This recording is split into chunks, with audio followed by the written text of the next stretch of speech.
சாமி கிட்ட நீங்க வேண்டுறீங்க, உங்ககிட்ட நான் வேண்டுறேன். ஏய், உனக்கு என்னதான் பிரச்சனை? ஏன் என்ன இப்படி டார்ச்சர் பண்ற? உங்ககிட்ட ஒரு 2 நிமிஷம் தனியா பேசணும். வர முடியுமா? அதெல்லாம் முடியாது, நான் வரமாட்டேன். நீங்களா வரலனா நானா வர வைப்பேன். என்ன சொல்றீங்க? சரி, உன் நிலைமை எனக்கு புரியுது. உனக்கு 2 நிமிஷம் டைம் தரேன். அதுக்குள்ள நீ அங்க வர. இல்லன்னு வைய, நான் அங்க வந்துருவேன். ஓகே, வா. ஏய்,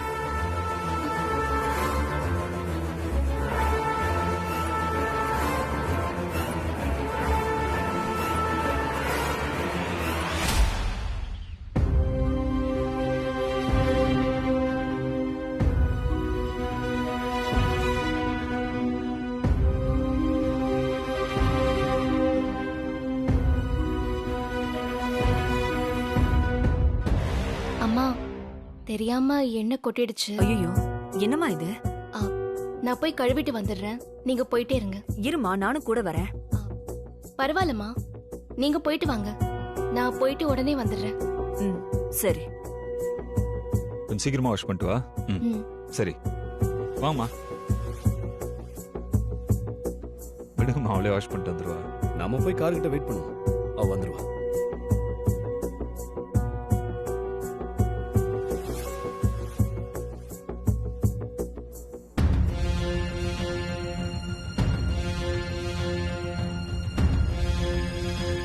நல்ல பலமான இடத்துல செட்டில் ஆயிட்ட போல. Very good. தொழில் பண்ற பொண்ணுங்களுக்கு இந்த மாதிரி புத்திசாலித்தனம் தான் வேணும். இளமையும் உடம்புல வனப்பு இருக்கும் போதே பசை இருக்கிற இடமா பார்த்து ஒட்டிக்கணும். இந்த கோயிலுக்கு நான் வரும்போதெல்லாம் அந்த சாமி கிட்ட நான் வேண்டிக்கிறதெல்லாம் ஒன்னே ஒண்ணுதான். என்கிட்ட இருக்கிற பொண்ணுங்கெல்லாம் வாழ்க்கையில கஷ்டப்படாம நல்ல இடமா பார்த்து செட்டில் பண்ணி விட்டுருப்பான்னு தான் வேண்டிக்குவேன். ஆமா, என் வேண்டுதல முத முறையா உன் விஷயத்துலதான் சாமி நிறைவேற்றி வச்சிருக்கு. அதுக்கு என்னோட வேண்டுதல் மட்டும் காரணம் இல்ல, நீயும் ஒரு காரணம் தான். சரி, அதை விடு, நான் விஷயத்துக்கு வரேன். உன்னை எதுக்கு தனியா வர சொன்னா, நீ வெத்த கோடீஸ்வரனா பார்த்து செட்டில் ஆயிட்ட. உன்னை விலைக்கு வாங்கினா தெருவுல நிக்கிறேன். அதனால நீ என்ன பண்ற, அடுத்த வாரம் இதே கிழமை இதே நேரத்துல நான் இந்த கோயில்ல வந்து வெயிட் பண்ணிக்கிட்டு இருப்பேன். ஒரு 2 லட்சம் ரூபாய் பணத்தோட வந்து என்ன பாக்குறேன். நீ வரலன்னா நான் உன் வீட்டுக்கு வந்து உன் புது புருஷன் கிட்ட உன்னோட அருமை பெருமை எல்லாம் புட்டு புட்டு வச்சிருப்பேன். அப்படி இல்லைன்னா நீங்க கல்யாணம் பண்ணி சொகுசா வாழ்றிய இந்த விஷயத்த உன் அப்பா ஆத்தா கிட்ட சொல்லி வச்சிருவேன். புரியுதா? நீ வர்ற, சரியா? வருவ. விளையாட்டுக்கு சொல்றேன்னு நினைக்காத. நீ மட்டும் வரலனா உன் குடும்பத்துக்கே சூரத்தேங்காய் சுத்தி உடைச்சிடுவேன். ஓகே?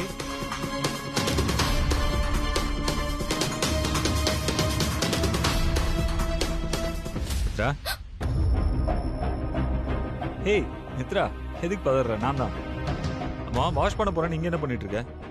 சரி வா, அம்மா போய் வெயிட் பண்றாங்க. வா போலாம்.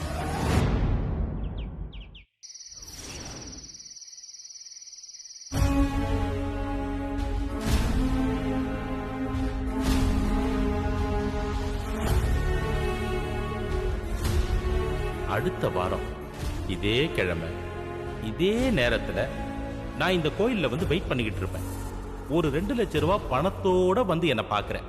நீ வரலன்னா நான் உன் வீட்டுக்கு வந்து உன் புது புருஷன் கிட்ட உன்னோட அருமை பெருமை எல்லாம் புட்டு புட்டு வச்சிருவேன்.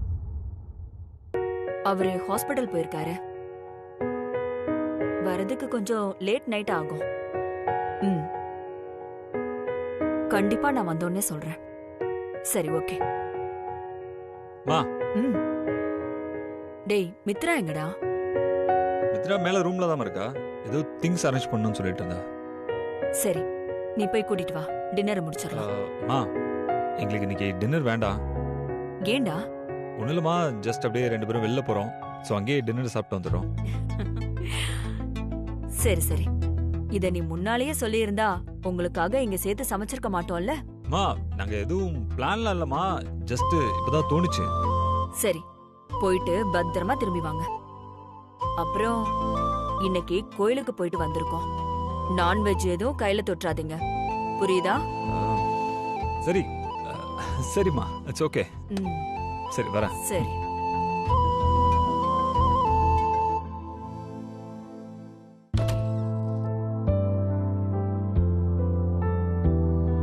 மித்ரா,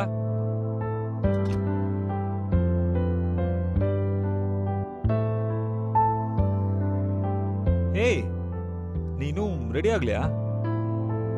ஏய் நான் என்ன உன்னை கேட்டுட்டே இருக்கேன், நீ அப்படியே சில மாதிரி உட்காந்துட்டே இருக்க. என்ன மித்ரா, போகும்போது சீக்கிரமா ரெடி ஆயிருன்னு சொல்லிட்டு போனல. பாரு இப்பவே டைம் ஆயிடுச்சு, நம்ம போயிட்டு திரும்பி வரணும். மித்ரா உனக்கு நான் சொல்றது கேக்குதா இல்லையா? ரெடி ஆயிடு மித்ரா. எதுக்கு இப்ப கத்துறீங்க? கத்துறனா? ஏய் இவ்ளோ நேரமா நான் ஒருத்தன் சொல்லிக்கிட்டே இருக்கேன், நீ பதிலே பேசாம உட்காந்துட்டு இருக்க. இப்ப நான் கத்துறேன் நீ சொல்றியா? எனக்கு எங்கேயும் வெளியில வர மூட் இல்ல சார், சாரி. மித்ரா சாப்பிடுறதுக்குலாம் எதுக்கு மூடு வேணும்? இங்க சாப்பிடுறத வெளில போய் சாப்பிட போறோம், அவ்வளவுதானே? வா நம்ம போயிட்டு வந்துடலாம். சார் நான் தான் எனக்கு மூட் இல்லன்னு சொல்றேன்ல, புரிஞ்சுக்கோங்களேன் ப்ளீஸ். இங்க பாருங்க சார், நீங்க என் கழுத்துல தாலி கட்டிட்டீங்கிறதுக்காக நீங்க என்ன சொன்னாலும் நான் அதை செய்வேங்கிறது அர்த்தம் இல்ல. கொஞ்சம் என்னையும் புரிஞ்சுக்கோங்க.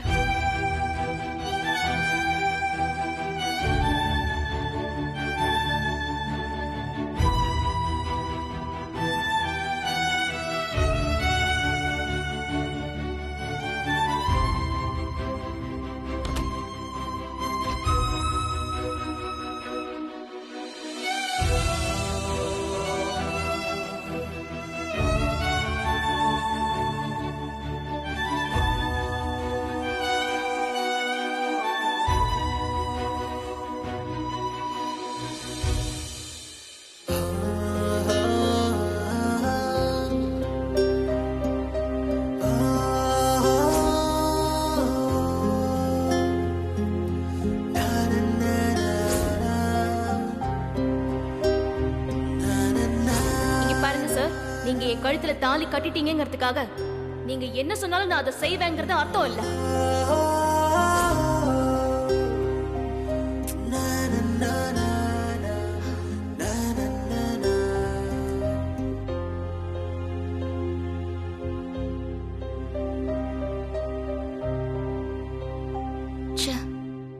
யார் மேலயோ இருக்கிற கோவத்தை வினேஷ் சார் மேல போய் காட்டிட்டோமே.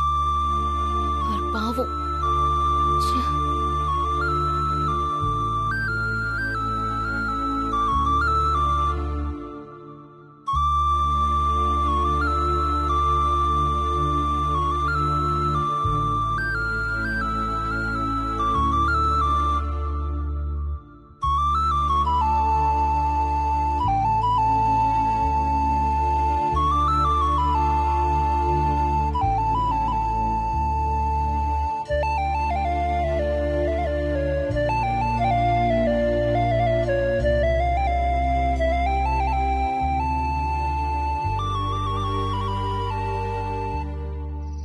சார் நான் ரெடி.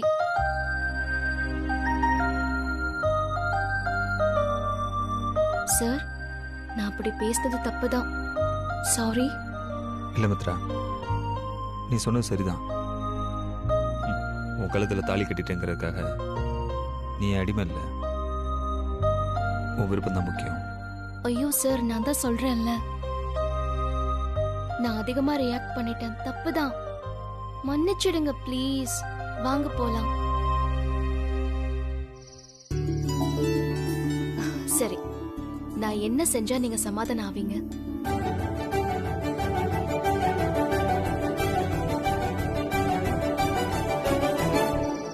எனக்கு ஒரு முத்தம் கொடு, அப்பதான் நான் வருவேன்.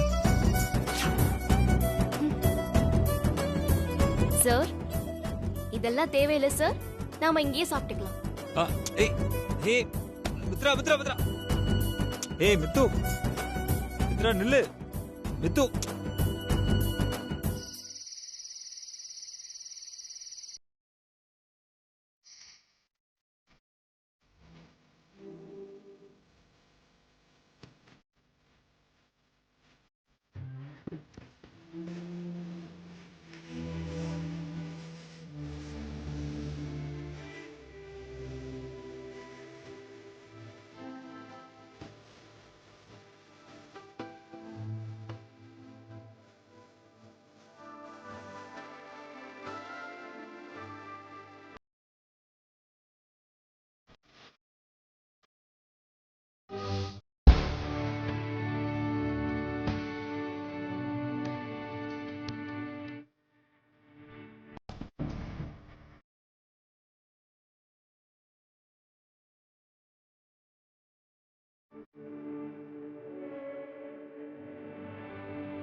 சித்ரா, நம்ம 2 பேருமே தவிர இங்கே வேற யாருமே இருக்க மாட்டாங்க.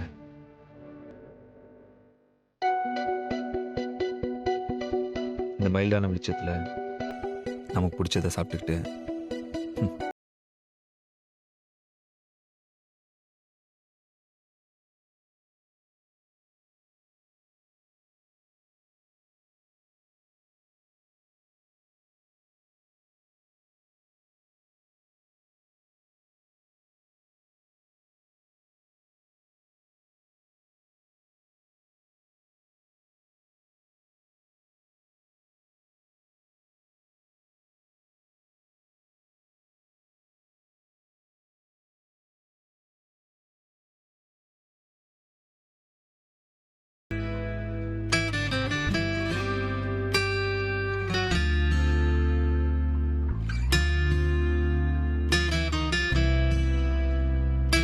சித்ரா, ஏன் அமைதியாக இருக்க? இவ்வளோ நாள் என்கிட்ட பேச தயங்குன எந்த ஒரு விஷயத்தை பற்றியும் என்கிட்ட பேசலாம். இப்போ நான் உன் ஹஸ்பண்ட், அதுக்காக தான் உன்னை நான் இங்கே கூட்டிகிட்டு வந்திருக்கேன். ஓகே, உங்ககிட்ட அந்த தயக்கம் இன்னும் அதிகமாகிடுச்சுன்னு நினைக்கிறேன். பரவாயில்ல, நீ பேசலன்னா என்ன, நான் உங்ககிட்ட மனசு விட்டு பேசுகிறேன். சித்ரா, இந்த உலகத்தில் காதல்னா என்னன்னு கேட்டா ஒவ்வொருத்தரும் ஒவ்வொன்று சொல்லுவாங்க. நான் கூட நீ என்னை காதலிக்கிறேன்னு சொன்னல, நீ சொல்ற அந்த செகண்ட் வரைக்கும் தாரா மேல எனக்கு இருக்கிறது தான் காதல் நினைச்சிட்டு இருந்தேன்.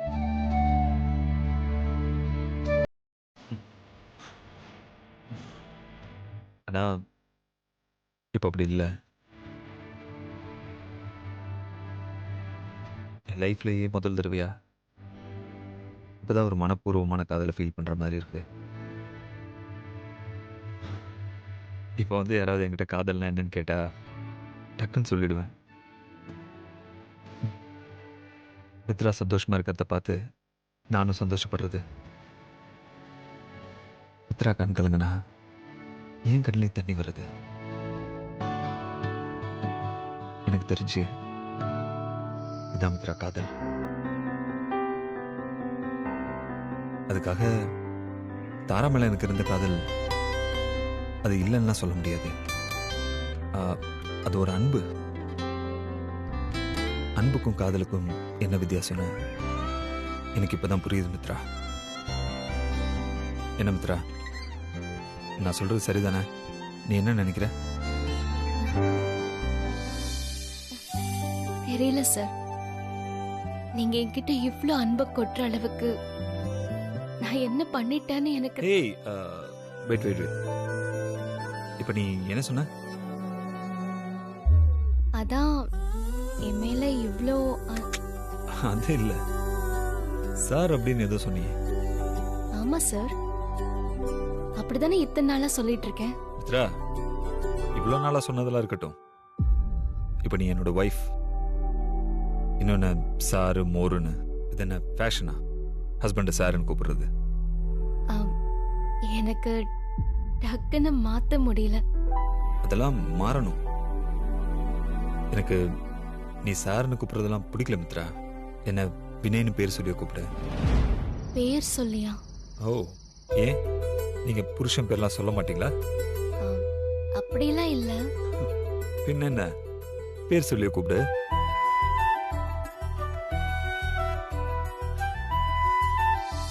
வினய்.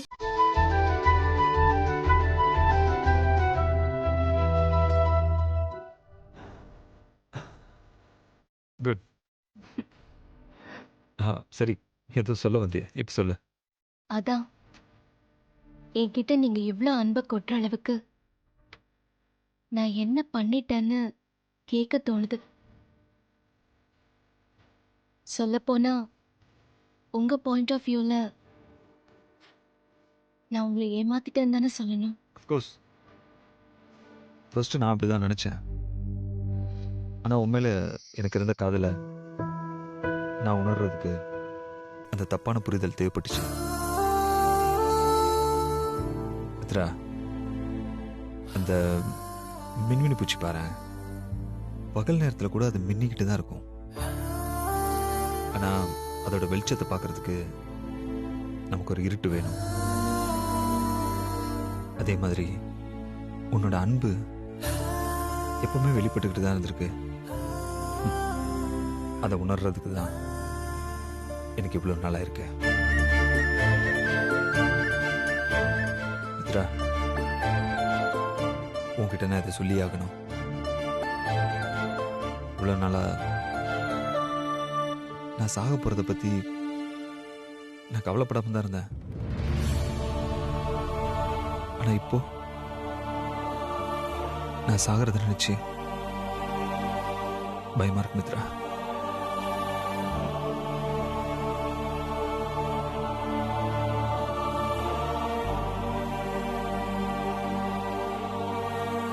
எனக்கு உன் கூட கடைசி வரைக்கும் வாழணும்னு ஆசையா இருக்கு மித்ரா.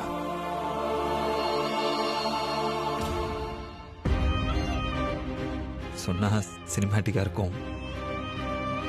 இந்த தலைமுடியெல்லாம் நரைச்சு போய் தோல்லாம் சுருங்கி முதுகெல்லாம் கூன் விழுந்து நடக்க முடியாம போற வரைக்கும் நான் உன் கூட வாழணும் மித்ரா.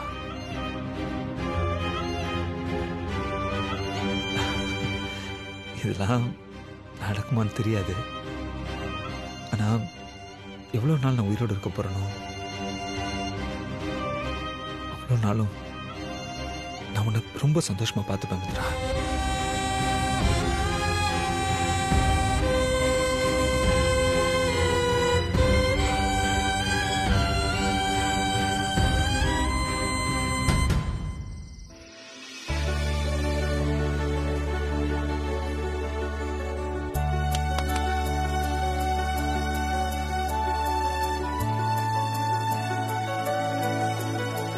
சரி நாங்க. தேங்க்யூ.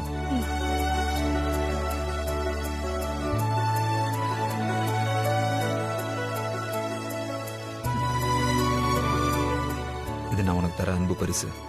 வாங்கிக்க மித்ரா. கிஃப்ட் பிரிச்சு பாரு.